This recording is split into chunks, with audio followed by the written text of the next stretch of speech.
If you just follow this A+ checklist, you will go from a losing trader to being profitable. And we're going to break this down in detail today. This is a trade that we did take on the live streams last week. So let's break it down so you guys can do the same. Now, for all our entries, we're going to be using the 1 minute time frame. And for the directional bias, we're going to be using the 4-hour time frame. Okay, so we're using NQ. Now, starting off, let's go and break down the directional bias. For this, we're going to go to the 4-hour time frame. Let's move this to the right. And all we're going to do is mark out the previous 4-hour candle's low and the previous 4-hour candle's high. This is stage 1 of the directional bias. If you sweep the high, you're going to be looking to sell. And if you sweep the low, you're going to be looking to buy. Now, this is not an absolute. I don't need this to happen all the time to look to buy, because on the second stage, we're going to mark out the closest bullish and bearish PD arrays. So for this, I mark out either the closest inversion or fair value gap. In this instance, we have a 4-hour bullish fair value gap resting just beneath here. We see that price has swept the low into a bullish fair value gap. This is the best setup, and now I'm looking to take long positions.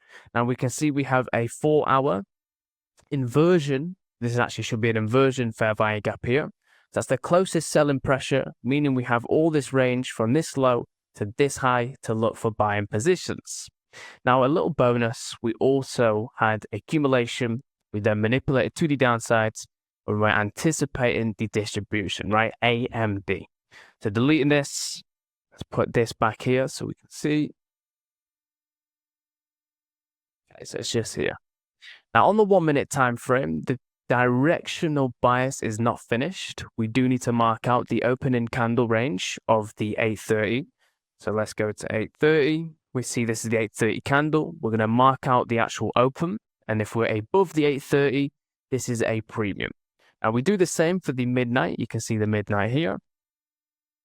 Where is it? Midnight, which is all based off New York time. So you can do the conversion. We see that the midnight opening candle range has started here. So we've marked this out, and it will be an area of support or resistance if you like to use it like this, but I like to use it to find out if we're in a premium or discount. So we can use both these levels. If we're above both, we're in a very good premium, and if we're beneath both, we're in a very good discount. So now we've had the 4-hour directional bias aligning with the midnight and 830 because we're beneath both. So this is a super discount for me. I'm only going to be looking to take buying positions. Now, on the 1 minute time frame, the actual trading windows that we do use will always be the macro.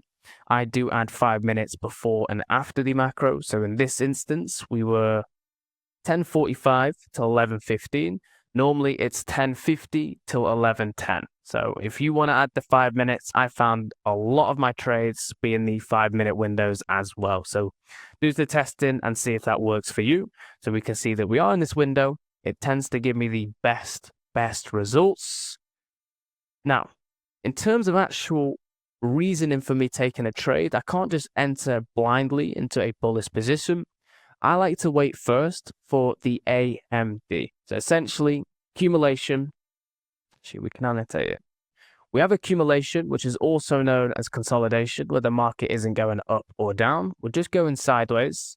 Now, the theory is we're just accumulating before a big move higher or lower. Now, the second stage is called the M, so AMD. Accumulation, the manipulation will happen either direction. So because we are bullish, we want the market to go down first, take out previous buy-side liquidity underneath these lows, before then going back higher in the distribution. Why does this work? Well, on basis of psychology, we are sellers are entering their positions on a consolidation breakout as well. So we've taken out buyers, we now have sellers in the market, and we can go back for their stop losses in these regions. Okay, so on the distribution, A and D, these for distribution back in the intended direction. So if we go up, we want to sell. We go down, we want to buy. This adds to that context of why we want to be bullish. Now, for the exact entry, at least for today, the model that I was using, I wait for a various PD arrays. It could be a volume imbalance. It could be a breaker block. It could also be an inversion if I like the actual gap. But in this instance, the reason of me entering was price had just taken a low inside a fair value gap. This is one of the best, let's draw it like this. These are one of the best liquidity pools. If you do see this in an open fair value gap, it's an A+ fair value gap, okay? Because we're expecting the market to take this liquidity before pushing back higher. So as soon as I started seeing this strong displacement after sweeping this low, inversing this small little bearish gap here, I didn't want to enter on the actual inversion. I just didn't like it today. I waited for a break above this breaker block. Now, breaker block is the last down close candle after we've been making lower lows and lower highs. We see we've made a higher high breaking above this candle here that used to be a bearish order block. Now, we can use them to actually buy back in. If we break above them, they've now failed, and we can use them as an area to buy. So that was the actual reasoning, but the entry was from a fair value gap. So because we have a fair value gap overlapping the breaker, this is now an A+ entry, also known as the unicorn model. So I'm going to put my limit order on the fair value gap to avoid missing the trade. As you can see here, we would have missed it by a tick because I use the candle body close. I understand you can use the wicks as well, but I use the candle body. So as soon as price came into this region, we then placed a stop loss around 20 points. That will be my max stop loss for me personally. The targets is the most interesting point here, so do make sure you listen. The exits are always going to be a multitude of things. So in this instance, for me, I was trying to target around the accumulation, right? We got A, M, D.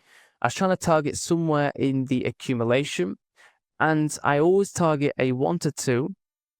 So we go for a 1 to 2, and then the closest PD array, which can be a swing high, equal highs, supply, right? We're in supply here. The AMD start, which is the low here. Fair value gap, which we've already crossed above, or some volume imbalance. So in this instance for me, I seen we have an open supply here. We have got a bearish gap that still hasn't been fully filled. This candle is the supply. So I went for a 1 to 2 as I'm still in that supply range and I'm in the beginning of the AMD. And you can see the exit was flawless. We exited the position and the market came right back down. Okay, so that is it. Any questions, do let me know in the comments below. We'll be back again with another video tomorrow, okay?